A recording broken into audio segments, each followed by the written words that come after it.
देश भर में बाबा साहब बी आर अम्बेडकर की विचारधारा को बड़े तेजी से समाज सेवी लोग घर घर तक पहुंचाने का प्रयास कर रहे हैं। और इस वक्त हम मौजूद हैं उत्तर प्रदेश के मथुरा में मौजूद है और देख सकते हैं यहाँ जो पूरा जो बाबा साहब जो अम्बेडकर पार्क है वो प्रांगण है पूरा भरा हुआ है। यहाँ पर एक भव्य प्रतिभा प्रोत्साहन कार्यक्रम का जो आयोजन हो रहा है वो क्षमता फाउंडेशन के अध्यक्ष लोकेश राही द्वारा और समाज सेवियों द्वारा किया जा रहा है। एक बार हम यहाँ का नज़ारा दिखा सकते हैं कि यहाँ जिस तरह से लोग यहाँ मौजूद बैठे हुए हैं बाबा साहब के प्रांगण में, महिलाएं, बेटियां, युवा साथी भी तमाम लोग मौजूद हैं जो इस कार्यक्रम को लगातार वो घर घर तक पहुंचा रहे हैं। और आप देख सकते हैं बाबा साहब अम्बेडकर की विचारधारा आज देश भर में बड़ी तेजी से फैलती जा रही है। और आज हम बात करते हैं आज आरक्षण के जनक छत्रपति साहू जी महाराज की जो जयंती है वो जयंती बड़े हर्षोल्लास के साथ में यहाँ पर मनाई जा रही है। और यहाँ पर मेरे साथ में मौजूद हैं क्षमता फाउंडेशन के अध्यक्ष लोकेश राही जी मौजूद हैं। एक बार यहाँ जान लेते हैं जो कि बाबा साहब अम्बेडकर की विचारधारा को बड़ी तेजी से वो घर घर पहुँचाने के लिए और शिक्षा को लेकर के वो लोगों को प्रति अलग जगाने के लिए दिन रात कड़ी मेहनत, कड़ी चुनौतियों के बीच में वो है संघर्ष कर रहे हैं। सर सबसे पहले स्वागत है आपका। जी जय भीम सभी लोगों को। आज आरक्षण के जनक छत्रपति साहू जी महाराज की जन्म जयंती है और एक युवा साथियों को छात्र छात्रा को भव्य प्रतिभा प्रोत्साहन जो कार्यक्रम आयोजन किया गया किसके माध्यम से और किस तरह से ये जो आयोजन है इसकी क्या रूपरेखा है, क्या पिछले 10 साल से अखिल भारतीय समता फाउंडेशन के द्वारा ये साहू जी महाराज जी की जयंती पर जो प्रतिभा के प्रोत्साहित करता थे। मैं समझता हूँ कि भारत में मानवीय मूल्य, समता, न्याय, बंधुत्व को अगर कोई आगे बढ़ाने वाला था पराधीन भारत में तो साहू जी महाराज थे। उन्होंने प्रतिभाओं को आगे बढ़ाया, बाबा साहब जैसे लोगों को संसार के सामने लाए, तो ये साहू जी महाराज की उपलब्धि थी। अगर साहू जी महाराज नहीं होते तो भारत के अंदर अनुसूचित जाति, जनजाति, अल्पसंख्यक समाज के लोगों को रिजर्वेशन नहीं होता और वो नौकरियों पर नहीं होते और राष्ट्र की मुख्यधारा से नहीं जुड़ पाते। तो आज मैं उनको याद करते हुए 150वीं जयंती पर समता फाउंडेशन उनको याद करता है, उनको उनके जन्मदिन पर रक्तदाताओं को और बुजुर्गों को और उनको जो बुजुर्गों को, महिलाओं को और हमारी छात्र छात्राएँ उनको सबको प्रतिभाशाली लोगों को हम लोग यहाँ सम्मानित कर रहे हैं शील्ड दे करके, स्मृति चिन्ह दे करके।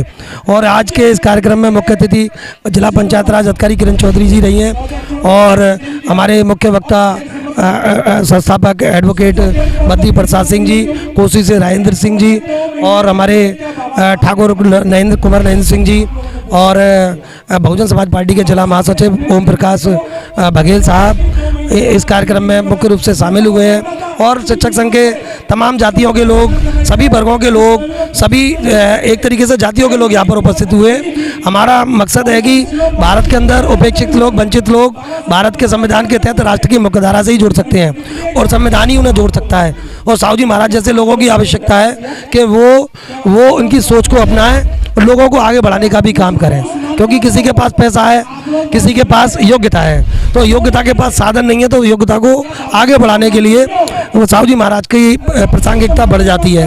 उनके विचारों को आगे बढ़ाने के लिए हमें बहुत आवश्यक है।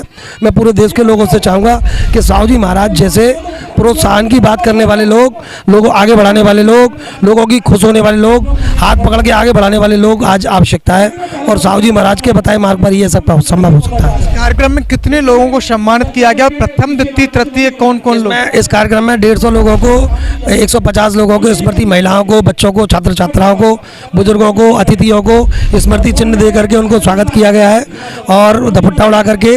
और बाकी हमारे यहाँ 50 छात्रों रक्तदाताओं का भी यहाँ सम्मान हो रहा है और वो निरंतर जारी है अभी भी। देख सकते हैं करीब 10 वर्षों से लगातार समता फाउंडेशन के अध्यक्ष लोकेश राही जी इस तरह के कार्यक्रम और वो लगातार करते आ रहे हैं। एक बार हम यहाँ दिखा सकते हैं कि जो लोग यहाँ मौजूद हैं छात्र छात्राओं को सम्मान के तौर पर उन्हें आगे बढ़ने के लिए प्रेरित किया जा रहा है। शिक्षा के स्तर को शिक्षा के प्रति अलग जगाने के लिए लगातार ये मुहिम उत्तर प्रदेश ही नहीं देश भर में बड़ी तेजी से फैलती जा रही है। अब हम बात कर लेते हैं यहाँ पर जो लोग, जो छात्राएं यहाँ पर बैठी हुई हैं, एक बार हम यहाँ जान लेते हैं। क्या नाम है आपका? पूजा। पूजा जी, आज जो कार्यक्रम हुआ है क्या कुछ प्रेरणा, क्या कुछ संदेश देना चाहती हैं? हमें अच्छा लगा है आपका कार्यक्रम और हमें आगे भी ज्ञान मिला है, इससे हमें खुशी हुई है कि आगे भी हमें ऐसे प्रभु मिले। शिक्षा को लेकर के बहन बेटियों को क्या संदेश देना चाहते हैं? एक तरफ जहां लोग युवा साथी या समाज के स्तर पर कुछ लोग कहते हैं कि बहन बेटियों को चौका चूल्हा बर्तन तक सीमित रखते हैं, तो वहीं आपका इस पर क्या कहना है? हमारा कहना ये है कि हम पढ़ें और आगे बढ़ें और कुछ जॉब मिले तो उसे करें, ये कहना है हमारा। जो आगामी जो देश भर की बेटियां हैं वो पढ़ाई पर ध्यान दें। हाँ, यही ये कहना है हमारा। लोग कहते हैं कि केवल गांव देहातों में शिक्षा के स्तर पर शून्य देखा जा रहा है, शहर की बेटियां आगे बढ़ रही हैं, इस पर आपका क्या ख्याल है? हमारा ये है, शहर की लड़की भी आगे बढ़ रही है तो हमें भी बढ़ना चाहिए आगे, कुछ अच्छा ही करना चाहिए हमें भी, ये धन्यवाद ये करना चाहिए। अच्छा, आपका क्या सपना है? कौन सी क्लास में पढ़ती हैं आप? हम 12th क्लास में आए हुए हैं अभी। 12th क्लास से आगे कुछ ग्रेजुएशन करके कुछ आगे करें और उसमें लगें, ये कहना। क्या बनने का सपना है आपका? हमारा टीचर बनने का सपना है। ये बहन है जो कि हम उत्तर प्रदेश के मथुरा में इस वक्त मौजूद है और मथुरा के बाटी गांव में जो पूजा बहन है और वो एक टीचर की तैयारी में लगी है, 12 पास कर लिए। इस तरह से वो बेटियों को एक संदेश देना चाहती है कि बहन बेटियां केवल चौका चूल्हा बर्तन में सिमट करके नहीं रहेंगी, बल्कि बेटियां भी आजकल बच्चों से कम नहीं है। इस पर जान लेते हैं, क्या नाम है? भावना कुमारी। क्या नाम? भावना कुमारी। आज यह जो कार्यक्रम हो रहा है, सम्मानित किया जा रहा है, क्या संदेश देना चाहती है बेटियों को? हमें ये सिखाया जाता है कि ये सभी बेटी भाई सब बढ़े आगे। हमें यहाँ पर आकर बहुत अच्छी शिक्षा मिली और यहाँ पे आके हमें बहुत अच्छा लगा है और हम यही चाहते हैं कि सभी भाई बहन बेटी सब आगे बढ़े। लड़की के लिए चौका चूल्हा ही ज़्यादा नहीं है, पढ़ाई भी सब कुछ है। हाँ, यानी कि देश की बेटियों को पढ़ाई भी बहुत ज़रूरी है, घर का काम भी और पढ़ाई भी बहुत ज़रूरी है। हाँ, आगे आपका क्या बनने का सपना? मेरा भी टीचर बनने का सपना है। हाँ, देखिए, ये बहुत अच्छी बात है बेटियों के लिए कि आज की बेटियां जो है शिक्षा के स्तर पर ज़्यादा ध्यान दे रही हैं। और अब हम बात कर लेते हैं यहाँ पर जो मेरे साथ में और भी यहाँ बेटी मौजूद है, बहन है, एक बार यहाँ जान लेते हैं, क्या नाम है आपका? मेरा नाम नीतू है। बेटियों को पढ़ना चाहिए, आगे बढ़ना चाहिए। वहाँ मतलब घर पे ही रह के नहीं, बेटी को घर रोटी बनाने से लेकर रोटी कमाने तक का हुनर रखना चाहिए। यानी रोटी बनाने नहीं, रोटी कमाने तक की हुनर, रोटी बना सकती है तो रोटी कमा भी सकती है, इसके नीचे दबके नहीं रहना चाहिए। क्या सपना है आपका आगामी बनने का? मैं आगे जाके गए पुलिस ऑफिसर बनना चाहती हूँ। Police officer? तो पुलिस ऑफिसर के लिए कड़ी मेहनत करनी पड़ेगी, उसमें हम कर रहे हैं, तैयारी कर रहे हैं। तैयारी कर रहे हैं। क्या एजुकेशन आपकी, क्या पढ़ाई कर रही हैं? मैं BSc कर रही हूँ, अभी ग्रेजुएशन कंप्लीट नहीं हुई है मेरी, पर अगर मैं कंपटीशन की तैयारी भी साथ में कर रही हूँ। घर में कौन कौन लोग हैं? मैं हूँ, मेरे पापा हैं और 4 भाई हैं मेरे। पिताजी क्या करते हैं?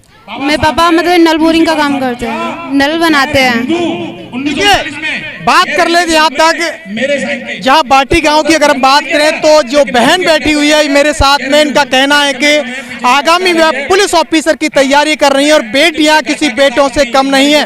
यानी कि कह सकते हैं कि बेटियां भी एक अपने आप में एक प्रेरणा स्रोत है आगामी देश भर में, और बेटियां अव्वल नंबर पर मानी जाती है, देश में एक भविष्य के तौर पर देखी जा रही हैं।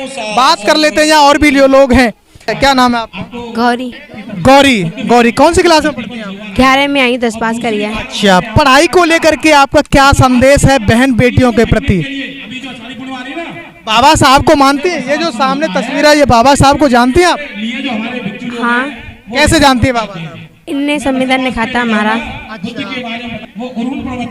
देखिए, ज्यादातर लोगों को पता नहीं होता है कि संविधान लिखने वाले कौन है, पर आज की जो नई जनरेशन है, सोशल मीडिया का जमाना है, लोग बाबा साहब अम्बेडकर की विचारधारा से तेजी से जुड़ते जा रहे हैं। वहीं आज देश की बेटियां भी लगातार बाबा साहब अम्बेडकर की विचारधारा से जुड़ती जा रही हैं और उनका कहना है कि बाबा साहब ने जो संविधान दिया है, वो जो पवित्र ग्रंथ दिया है, वो गुलामी की बेड़ियों को जो हमको तोड़ा है, वो निजात दिलाई है, ये सब बाबा साहब की बदौलत है। उनको पद चिन्हों पर चल करके आज देश भर की जो बेटियां हैं वो लगातार आगे बढ़ रही हैं। शिक्षा की अगर बात करें तो जहाँ गाँव में आज भी शिक्षा के स्तर पर बेटियां लगातार बढ़ती जा रही हैं, बेटियों को क्या संदेश देना चाहती हैं शिक्षा को लेकर के? बेटियों को पढ़ना चाहिए और आगे बढ़ना चाहिए और उनके मन में जो है उसे करना चाहिए। मुझे अभी तो पढ़ रही। चलिए बात कर लेते हैं। गांव में स्ट्रीम मीडिया पहुंच नहीं पाती है, बहुजन मीडिया के माध्यम से हम लोग पहुंच रहे हैं और लोगों से जानकारी कर रहे हैं। उनकी जो झिझक है वो खुलवा रहे हैं ताकि स्ट्रीम मीडिया या अन्य जो मीडिया है उन पर बोलने का भी मौका मिल सके।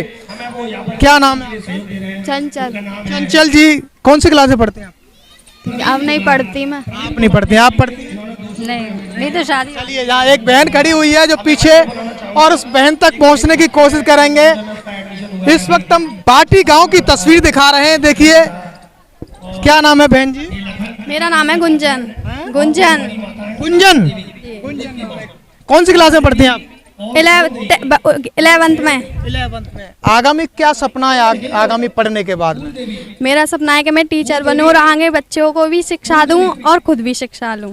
गांव देहातों में बहन बेटियों को प्रति लगातार एक शब्द बोला जाता है कि बहन बेटी चौका चूल्हा बर्तन तक सिमट करके रहती हैं। क्या वहीं तक सिमट कर रहना चाहिए या माँ बापों को आगामी उसको पढ़ाई पर ध्यान देना चाहिए? नहीं, हमें ये भी काम करना चाहिए, लेकिन हमें अपनी पढ़ाई में भी ध्यान देना चाहिए, आगे हमारा भविष्य भी बन सके और आगे हमारे देश को भी उन्नति कर सके। जो लोग बेटियों को दहेज देते हैं उन पर क्या कहना है? क्या बेटी को काबिल बना करके भेजना चाहिए या दहेज देना चाहिए? काबिल बनाकर भेजना चाहिए, क्योंकि वो उनसे लड़ सकें कि दहेज एक बुरी चीज होती है देने के लिए, ये हमें नहीं देनी चाहिए। यही है मेरा कहना। दहेज गलत है, गलत चीज है। बेटी को काबिल बना करके भेजना चाहिए। जी इस खबर को देखने के बाद क्या है आपकी राय? नीचे दिए गए कमेंट बॉक्स में दीजिए अपनी राय। ऐसी तमाम बड़ी खबरों को देखने के लिए जुड़े रहिए हमारे साथ। खबर अच्छी लगे तो लाइक कीजिए और शेयर कीजिए, और हाँ, चैनल को सब्सक्राइब कर घंटे वाली बटन को दबाना ना भूलिए। फिर आते हैं आपके बीच कुछ खास खबरों के साथ। तब तक के लिए जय भीम। इसका कहना है कि